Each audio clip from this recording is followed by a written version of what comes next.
এরা জেলে এসে ইউসুফ আলাইহিস সালামের কাছে থাকতে লাগলো। তো ইউসুফ আলাইহিস সালামের কাছে যে থাকতে লাগলো, তো ইউসুফের কাছে যে খাবারগুলো আসে জুলেখার বাড়ি থেকে, বাদশাহী খানা, ভালো ভালো খানা, স্পেশাল খানা ইউসুফ আলাইহিস সালাম হালকা করে খায়, আর ওই গরিব দুঃখী গালাকে জেলের মধ্যে জেলে রেখে খিলিয়ে দেয়, তোমরা খাও। এরা চাট পেয়ে এসে ওই সাকি আর বাকি দুইজন খালি ইউসুফের কাছে থাকে, ওর রুমে বসে থাকে আর গল্প করে, ওখানেই থাকে। এবার থাকতে থাকতে বেশ কিছুদিন থাকলো, একটা দোস্তি হয়ে গেল।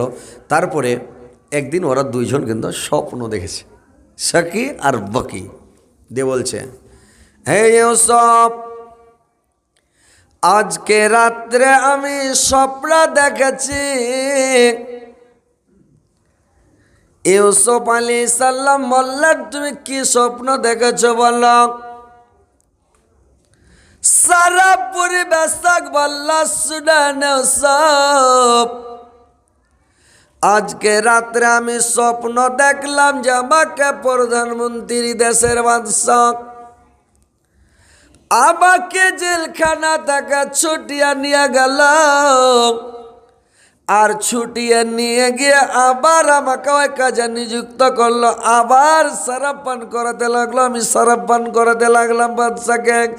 আমি এই স্বপ্নটা দেখেছি, আর তাবিরটা আপনি করে দেন, স্বপ্নের তাবিরটা বলুন তো। এবার বাবুর্চি বলছে, শুনেন ইউসুফ, আমি একটা স্বপ্ন দেখেছি, আজকে রাত্রে আমিও স্বপ্ন দেখেছি, আমার স্বপ্নের তাবিরটা একটু করে দেন তো। ইউসুফ আলাইহিস সালাম বললেন, কি স্বপ্ন দেখেছ বলো?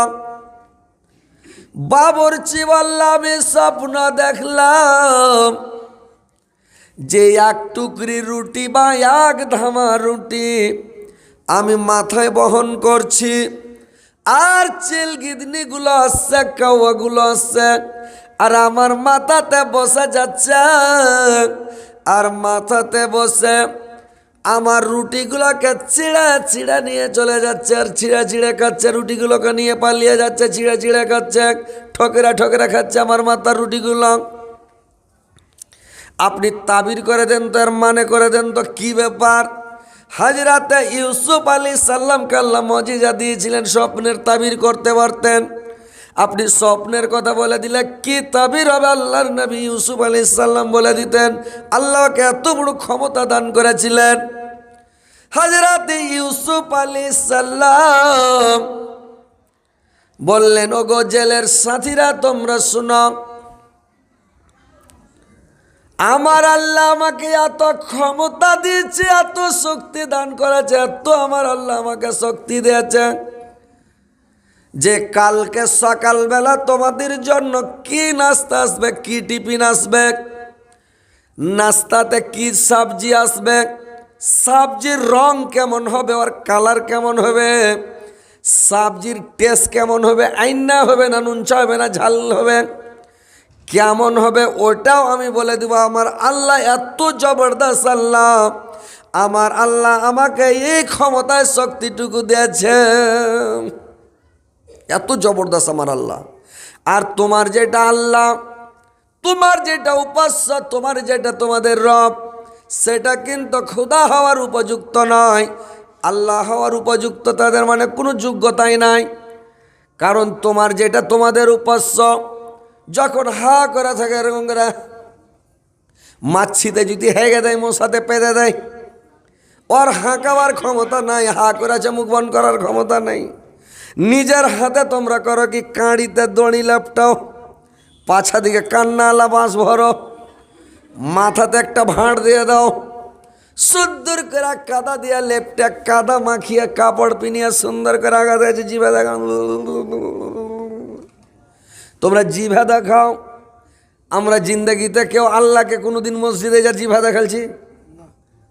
জিভা দেখালছেন? আল্লাহ আকবার এরকম করেছি কেউ? জিন্দগিতে করেছি? করিনি। নমাজে দাঁড়িয়ে গেলাম, আল্লাহ আকবার, আল্লাহ সুবহানাল্লাহ, দুনিয়াকে ভুলে গেলাম, আর মনে মনে বলছি আল্লাহকে আমি দেখতে পাচ্ছি, আল্লাহ আমাকে দেখতে পাচ্ছে। এটা মনে মনে বলতে হবে নমাজে যখন দাঁড়াবেন। আর এটা মনে করতে হবে, যদিও আমি আল্লাহকে দেখতে না পাই, কিন্তু আল্লাহ আমাকে দেখছে। আর বান্দা যখন এক ধন্দে নামাজ শুরু করে, তো আল্লাহ এক ধন্দেও বান্দাটার দিকে দেখে থাকে। আর নামাজ পড়তে পড়তে যখন ইদিক উদিক খালি দেখে ছ্যাকবাক করে তাল্লা মুখ ঘুরিয়ে নেয় ওর দিকে, আর দেখবে না। তো নামাজ পড়তে পড়তে ভাই ইদিক উদিক দেখবেন না, ওই যেখানে সিজদা দিবেন ওই জায়গাটায় দেখে থাকবেন, বুঝতে পারছেন? ওই ক্যালেন্ডার দেখেন আলহামদুলিল্লাহ আল্লাহ সামনে আল্লাহ মানে এরকম কতগুলো লোক আছে পৃথিবী দিন করে নামাজ পড়ে, বুঝতে পারলে নামাজ পড়তে জানে না। তো এরকমভাবে আমরা কেউ কোনোদিন জিভা দেখাই না। ইউসুফ আলাইহিস সালাম বললেন, আমার আল্লাহ এত জবরদস্ত, এত ক্ষমতা আমার আল্লাহর এত শক্তি যে আমি কালকে যে খানাটা আসবে সেটার কথা বলে দিতে পারবো। এরা তখন বলল, তোমার আল্লাহ এত জবরদস্ত, এত মানে শক্তিশালী আল্লাহ, আমরা এখন কোন ধর্মের ওপরে থাকবো বলো? বললে তোমরা চিন্তা ভাবনা করো কোন ধর্মের ওপরে থাকবেন। লোক দুটাই কলমা পড়ে নিল, ইসলাম গ্রহণ করে কলমা পড়া মুসলমান হয়ে গেল রে ভাই। এইবার ইউসুফ আলাইহিস সালাম স্বপ্নের তাবির করতে লাগলো। স্বপ্নের তাবির করে বলল, যেটা সারা পরিবেশক বললে তোমার স্বপ্নের তাবির হলো কালকে সকালবেলায় বাদশা রায়হান এসে তোমাকে আবার নিয়ে যাবে, দিয়ে ওই কাজে নিযুক্ত করবে, তোমাকে আবার শরাব পান করাতে লাগবে, জুস পান করাতে লাগবে, ওই কাজে তোমাকে লাগাবে। আর একে বলল, যেটা বাবুর্চি খানা তৈরি করে ওকে বলল, কালকে সকালবেলা বাদশা রায়হান এসে তোমাকে কি করবে? তোমাকে ফাঁসিতে ঝুলাবে, আর তোমাকে ফাঁসি দিয়ে তোমাকে মেরে দেওয়া হবে, আর তোমার মাথার মগজগুলো ছিঁড়ে ছিঁড়ে চিল গিদনিতে কাওয়াতে তোমার মগজগুলো ছিঁড়ে ছিঁড়ে খাবে। লোকটাকে আমি স্বপ্ন দেখিনি, মানে বলছে যখন কইছে এরকম হবে, তো বলছে আমি স্বপ্ন দেখিনি। ইউসুফ আলাইহিস সালাম বলছে, তুমি দেখো আর না দেখো, আমি যেটা বলে দিলাম এটা হবেই। লোকটা তো কাঁদতে লাগলো, কি করলাম? মেয়ে ছেলে বাড়িতে কাঁদছে, কি হলো? সবাই কাঁদছে। কালকে সকাল হতে হতে বাদশাহ রায়হান এসে ওই সারাব পরিবেশককে নিয়ে গেল, যে যাও তুমি সারাব পান করবে, আবার যে কাজে ছিল কাজে চলে যাও, একেলে যা সুলিতে চড়িয়ে দেয়, মৃত্যুদণ্ড সাজা, মানে মরি গেল, মেরে ফেল দিলে, ফাঁসিতে ঝুলিয়ে মেরে দিলে, মরে গেল। তো কথা হচ্ছে ভাই যে স্বপ্ন দেখেছে, স্বপ্নের তাবির মানে ইউসুফ আলাইহিস সালাম করতে পারতেন। কেউ যদি স্বপ্ন দেখেন তো স্বপ্নের কথা গোপন রাখবেন, স্বপ্নের কথা সবকে বলতে হয় না ভাই, বুঝতে পারছেন? যদি স্বপ্ন দেখেন তো স্বপ্নের কথা লোককে বলবেন না। স্বপ্ন শুনে মানে দেখেছেন, চুপচাপ থেকে যান। স্বপ্ন কয় রকম হয় আপনারা জানেন? স্বপ্ন কয় রকম জি ভাই জানেন? স্বপ্ন হচ্ছে 3 রকম। মানে একটা হচ্ছে সত্য স্বপ্ন, আল্লাহর পক্ষ থেকে ফেরেশতারা দেখায়। আর একটা হচ্ছে শয়তানি স্বপ্ন, যেটা শয়তানে দেখায়, ভয়ঙ্কর স্বপ্ন। আর একটা স্বপ্ন হয় টকটকির স্বপ্ন, মানে ধ্যান ধারণার স্বপ্ন, মানে যেটা সারাদিন ওর ধ্যানে ঘুরবে, রাইতে ওই ধ্যান ধারণার স্বপ্নটা রাইতেও শুনতে পাবে, বুঝতে পারছেন? না পারেন একটু হ্যাঁ হো করবেন, তাহলে তো বুঝতে পারবো যে আপনারা শুনছেন মন দিয়ে। আর যদি চালাচলি না করে সুষ্টি ছেড়ে দেন, তাহলে তো আমি আর বলবো যারা বুঝতে পারে না মনে হয় ওয়াজ, তো একটু মুড়ি ঝুঁকাবেন, হ্যাঁ হো করবেন, ভালো লাগবে। তো ভাই কথা হলো যে এই 3 ধরনের স্বপ্ন, তো মানুষ স্বপ্নের কথা বলতে হয় না। আর যদি কেউ বলে দেয় ওর তাবির করিয়েন না, তাবির করলে কিন্তু সত্য হয়ে যাবে। মুলবিরকে সামনে যদি বলেন, মুলবিরের তাবির জীবনে করবে না, মানে এরা জানে, আমরা সবাই হাদিস পড়েছি, জানি তাফসিরে আছে যে স্বপ্নের তাবির করতে হয় না। তাবির করলে ওটা বাস্তবে পরিণত হয়ে যাবে, মানে ওটা অরিজিনাল হয়ে যাবে। তো স্বপ্নের তাবির করতে হবে না, যে দেখেছো কারো বুঝিয়ে দাও। কেউ একজন ফোন করে বলছে যে আমার মাকে বাপকে দেখছি মরে গেছে, এসে এরকম করছে ওরকম করছে, আমি তোমার বাপ মার নামে দান করো, সাদকা করো, খায়রাত করো, ফকির মিসকিনকে খিলাও, সব ঠিক হয়ে যাবে। খিলাল ছাড় দেখতে হবে না সবনে, বুঝতে পারলেন? তো কথা হচ্ছে যে তাবির করতে হবে না, এরকম ওরকম তাবির করিয়েন না। তো এবার শুনেলেন, এবার যখন সারা পরিবেশক যায়, এবার ইউসুফ আলাইহিস সালাম তাকে বলল, সারা পরিবেশককে বলল, ভাই তুমি তো যাচ্ছ আর বাদশার কাছে সব সময় থাকবে, তুমি বাদশাকে বলে দিও একটা ছেলে বিনা দোষে জেলখানাতে পড়ছে, ছেলেটাকে যেন ছেড়ে দেওয়া হয়, ছেলেটাকে যেন ছেড়ে দেয়। এইবার করেছে কিরে ভাই, ওই লোকটাকে যখন বলল ইউসুফ আলাইহিস সালাম আল্লাহ পাক নারাজ হয়ে গেলেন। আল্লাহ পাক নারাজ হয়ে গেলেন যে আমাকে না বলে জেলের সাথীকে বলছে, বলিও তোমার বাচ্চাকে যেন ছেড়ে দেয়। ইউসুফ আলাইহিসসালামকে বলতে হতো, আল্লাহ তুমি আমাকে জেল থেকে ছুটাও, আল্লাহ তুমি আমাকে জেল থেকে মুক্তি করো, আল্লাহ তুমি এই জালেমের জুলুম থেকে বাঁচাও, আল্লাহ তুমি আমাকে উদ্ধার করো, এই বলে আল্লাহকে বলতে হতো। আল্লাহকে না বলে জেলের সাথীকে বললো, ভাই তোমার বাচ্চাকে তুমি বলে দিও যেন আমাকে জেল থেকে ছেড়ে দেয়। আল্লাহ লোকটাকে ভুলিয়ে দিলেন। লোকটা বেমালুম ভুলে গেল। লোকটা ভুলে যায় 7 বছর ভুলে থাকলো রে ভাই। 7 বছর ভুলে থাকলো, বাদশাকে বলতে পারেনি। 7 বছর পরে একদিন ওই দেশের প্রধানমন্ত্রী বাদশা রাইহান স্বপ্ন দেখল। কি স্বপ্ন দেখল? যে স্বপ্ন দেখলো 7টা গাভী আছে, 7টা গাভীকে খেয়ে নিলাম। 7টা গাছ আছে, 7টা গাছকে খেয়ে নিলাম। 7টা গাছ এসে 7টা গাছকে খেয়ে নিলাম। এই স্বপ্ন দেখে বাদশা পেরেশান হয়ে গেল।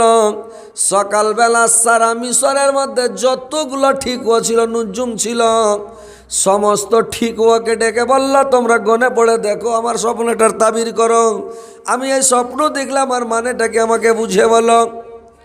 যত ঠিকুয়া, যত নুজুম এসেছিল রে ভাই, সমস্ত নুজুমগুলো ঘুরে চলে গেল। বলছে এত বড় স্বপ্নের তাবির আমরা করতে পারবো না, আমাদের পঞ্জিতে এত বড় স্বপ্নের তাবির নাই। তো আপনারা, আমি স্বপ্নের তাবির আমরা করতে পারবো না। এবার তখন বাদশা রাইহান আরো পেরেশান হয়ে গেল, আল্লাহ কি স্বপ্ন দেখলাম। এইবার তখন সারাপ পরে বেশক যার কাছে ছিল, যেটা সারাপ পান করায়, ওই লোকটা তখন বলল, আরে আমি তো স্বপ্ন, আমার স্বপ্নের তাবির তো ইউসুফ আলাইহিসসালাম করে দিয়েছিলাম। যাই হোক, আমি বাদশাকে বলি। বাদশাকে বললো, বাদশা একটা কথা আপনাকে বলতে আমি ভুলে গেছি। আপনি তো আমার স্বপ্নের তাবির করে দিয়েছিল। জেলে একটা ছেলে বিনা দোষে জুলেখা 7 বছর থেকে ছেলেটাকে জেলে পৌঁছাচ্ছে। তো ছেলেটা 7 বছর থেকে জেলের মধ্যে আছে। তো ছেলেটা আমাকে বলেছিল, বাদশাকে বললে যেন আমাকে ছেড়ে দেয়। তো বাদশা ছেলেটা জেলের মধ্যে পড়ছে, ছেলেটা আপনার স্বপ্নের তাবির বলে দিতে পারবে। বাদশাহ সঙ্গে সঙ্গে বলল, তাড়াতাড়ি যাও, ছেলেটার কাছ থেকে স্বপ্নের তাবির করে নিয়ে এসে যাও। তো তাবিরটা শুনে এসে মানেটা কি। এবার ছেলেটা ঘোড়া নিয়ে কাটাম কাটাম করে গেল। এখনকার মতন তো নয় যে মারুতি কার নিয়ে যাবে, 4 চাক্কা নিয়ে যাবে, মোটর সাইকেল নিয়ে যাবে। ওই যুগেতে ইঞ্জিনের গাড়ি ছিল না, ঘোড়া নিয়ে ছুটলো কাটাং কাটাং করতে করতে। এইবার চলে গেল রে ভাই। আর ঘোড়া নিয়ে গিয়ে জেলে গিয়ে ইউসুফ আলাইহিসসালামের কাছে খুব বিনয় করল। বলল, ভাই আমি ভুলে গিয়েছিলাম, ভাই দুঃখ নেবেন না, আমাকে মাফ করবেন, আমাকে ক্ষমা করবেন ভাই। স্বপ্নের তাবির এরকম বাদশা আমাদের স্বপ্ন দেখেছে, একটু তাবির করে দেন তো। হযরত ইউসুফ আলাইহিসসালাম বলল, তোমার বাদশার স্বপ্নের তাবির হলো 7টা গাভী আছে, 7টা গাভীকে খেয়ে নিলাম। 7টা গাছ এসে 7টা গাছকে খেয়ে নিলাম। এই স্বপ্নের তাবির হলো, এই স্বপ্নটার তাবির হলো 7 বছর বৃষ্টি হবে, পানি হবে। আর 7 বছর বৃষ্টি হবে, মশালদার বৃষ্টি হবে, ফসল হবে, যে যেখানে ফসল লাগাবে ফসল হবে। আর 7 বছর পরে অনাবৃষ্টি হবে, কাহাসালি হবে, দুর্ভিক্ষ হবে, অভাব হবে, অনটন হবে, মানুষ খেতে পাবে না, সব তারা তারা করবে। এইবার যখন এই কথা বলা, স্বপ্নের কথা বাদশাকে বললাম, বাদশা রাইহান আরো পেরেশান হয়ে গেল রে ভাই। কি করলাম, আল্লাহ করলাম তো করলাম, কি করবাল্লাম। এইবার বলল, যাও ছেলেটাকে জেলখানা থেকে নিয়ে এসো, না তো কোনো বুদ্ধি পাওয়া যাবে না। এবার ওই সারা পরিবেশক ছুটলাম, যে মানে ইউসুফকে বলল, চলো, আমার বাদশা ডাকলো, চলো জেলে আর থাকতে হবে না, জেলখানা থেকে চলো। ইউসুফ আলাইহিসসালাম বলল, আমি এরকম ভাবে যাব না। আমি জেলখানাতে 7 বছর পৌঁছলাম, 7 বছর জেল কাটলাম, জেলে থাকলাম। আমি এটার প্রমাণ নিব যে আমাকে কেন জেলে দেওয়া হয়েছে, আমি দোষী না নির্দোষী, কি কারণে আমাকে জেল দেওয়া হয়েছে, এর প্রমাণটা আমি নিব, তারপরে যাব না তো যাব না। এইবার বাদশা রাইহান নিজে বেরিয়ে আসলো। বাদশা রাইহান বের হয়ে আসে, আজিজ মিশরকে জিজ্ঞাসা করলো, আজিজ বলো তো তোমার বাড়িতে যে ছেলেটা ছিল সেই ইউসুফ ছেলেটার চরিত্র সম্পর্কে তুমি বলো তো ছেলেটা কেমন? আজিজ মিশর বলল, শুনেন বাদশাহ, কি বলবা দুঃখের কথা বাদশাহ, ছেলেটা কিন্তু মকাল ফলের মতন, অপুর ডগমাগ ভিতরে বিলের গুভর আছে মকাল ফলের মতো। সে ছেলেটা একবারে বাজে ছেলে, চরিত্রহীন ছেলে, একবারে নষ্ট ছেলে। ছেলেটার বুদ্ধি জ্ঞান ভালো নয়, দেখতে সুন্দর কিন্তু ভালো নয়। আজিজ মিশর এটা বর্ণনা দিল। এইবার বাদশা রাইহান চলে গেল জেলখানা, জেলের দারোগার কাছে। জেলের দারোগাকে জিজ্ঞাসা করলো, বলো তো জেলের জেলানো, যে ছেলেটা ইউসুফ তোমার জেলের মধ্যে আছে আজকে 7 বছর থেকে, ছেলেটার চরিত্র কেমন, বুদ্ধি কেমন, জ্ঞান কেমন, কি ব্যাপার কেমন, কি বলো তো? জেলের দারোগা বলল, শুনেন বাদশাহ, আমি জেলখানায় থাকতে থাকতে বুড়ো হয়ে গেলাম। আমার লাইফে, আমার জিন্দাগিতে ইউসুফের মতন সুন্দর ছেলে, ভালো ছেলে আমার জীবনে আমি দেখি নাই, আমার লাইফে আমি দেখি নাই। এত চরিত্রবান ছেলে, এত সুন্দর ছেলে, এত ভালো ছেলে যে আর তুলনায় করা যাবে না। এত ভালো ছেলে, এর মতন সুন্দর ছেলে, ভালো ব্যবহারের ছেলে আমার জীবনে আমি দেখি নাই। এইবার চলে গেল কোথায়? বলে এর কাছে খানা কোথা থেকে আসে? বলে জুলেখার বাড়ি থেকে আসে, 5টা মহিলাতে খানা দেয়। বলে ওরাকে ডাকো। জুলেখাকে ডাকলো, 5টা মহিলাকে ডাকলো।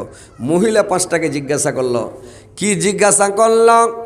5টা মহিলাকে জিজ্ঞাসা করল, আচ্ছা তোমরা বলো ছেলেটা কেমন, ইউসুফের চরিত্র কেমন তোমরা বলো তো? প্রত্যেক দিন 3 টাইম তোমরা খানা দিতে আসো, তো ছেলেটার চরিত্র সম্পর্কে একটু বলো তো। তখন 5টা মহিলা বলল, বাদশাহ কি বলবো বাদশাহ, এরকম ভালো ছেলে আমাদের জীবনে আমরা দেখি নাই। এত চরিত্রবান ছেলে, এত ভালো ছেলে, এত সুন্দর ছেলে। তার কারণ এই ছেলেটাকে যখন খানা দিতে আসি, জিন্দগিতে কোনোদিন আমাদের মুখে মুখে দেখে না, আমার দিকে দেখে কথা বলে না। মানে করে কি? বলে টেবিলের ওপরে ভাত রেখে দাও, টেবিলের তলে মানে টিফিনগুলো আছে, গামলা আছে, থালি আছে, বাটি আছে, ওগুলো নিয়ে চলে যাও। আমরা সকালে রেখে চলে যাই, আবার খানা খেয়ে ধুয়ে রেখে দেয়। আবার দুপুরে যখন খানা নিয়ে আসি বলে টেবিলে রেখে দাও, আমাদের দিকে দেখে না। জীবনে কোনোদিন মুখে মুখে দেখেনি, চোখে চোখে দেখেনি। এত ভালো ছেলে, এত চরিত্রবান ছেলে আমরা দুনিয়াতে দেখিনি। এত ভালো ছেলে ইউসুফ। রিপোর্ট ভালো হতে লাগলো। এবার জুলাইখাকে জিজ্ঞাসা করলো বাদশা রাইহান, জুলাইখা তুমি বলো তো ছেলেটা কেমন, ছেলেটার চরিত্র কেমন, ব্যবহার কেমন, আর তুমি কেন ওকে জেলে দিয়েছ, কি অপরাধে জেলে দিয়েছ আমাকে বলো। জুলাইখা ফপিয়া ফপিয়া কাঁদতে লাগলো, হুকরা হুকরা কাঁদতে লাগলো। বাদশা কি বলবো দুঃখের কথা,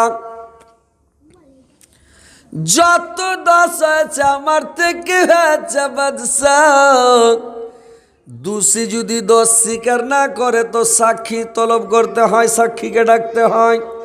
কিন্তু আমি স্বীকার করছি যত দোষ হয়েছে আমার হয়েছে। ইউসুফের 1 পয়সাও দোষ নাই, 1 আনাও দোষ নাই। ইউসুফ ছেলেটা অরিজিনালের ভালো, খুবই ভালো বাদশা। কিন্তু আমি মানে কি করব, আমি বাধ্যতামূলক ওকে জেলখানায় ভরেছি, জেলের মধ্যে পাঠিয়েছি, কিন্তু ছেলেটা খুবই ভালো। সবাই বলছে ভালো, আর আজিজ মিশর বলছে ছেলেটা চরিত্রহীন, খারাপ, বাজে ছেলে। তো এবার বাদশার নজরে ও মিথ্যা হয়ে গেল, খারাপ হয়ে গেল।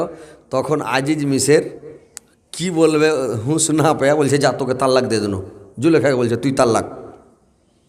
কতগুলা লোককে দেখবেন গ্রামে, যখন লোকের কাছে মুখ না পাইবে কি না, তখন বাড়ি বাড়ি ডেকে যা মারবে, তোর লেগে মুখ পাই না কহতো। ওর চাল গেল বইয়া, ও আর চালের দোষে কথা শুনছে, আর বাড়ি বাড়িকে যা মারবে, তোর লেগে লোকের কাছে মুখ পাই না, বিনা কামে।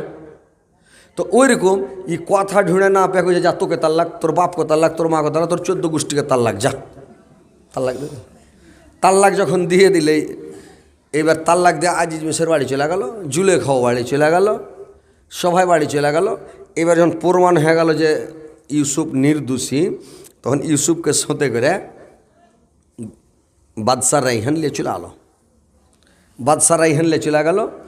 লিয়ে যাইয়া তখন ওখানে ওকে 40টা ভাষাতে প্রশ্ন করলো। 40টা ভাষাতে প্রশ্ন যখন করলো তো 40টা ভাষাতেই ইউসুফ আলাইহিসসালাম প্রশ্নের উত্তর দিয়ে দিল। যখন দিয়ে দিল ওর পিঠে থাবা মেরে বলছে বাদশা রেহান যে তুমি এখন প্রধানমন্ত্রীর উপযুক্ত, তুমি দেশ চালাতে পারবে। তারপরে 40টা ভাষা জানা আছে, তার মানে কত জ্ঞান আছে নাকি? তো বললে তুমি দেশ চালাতে পারবে। এবার কি করলো, ওকে বললো যে তোমাকে আমি প্রধানমন্ত্রী বানাতে চাই, তোমার মতামত কি?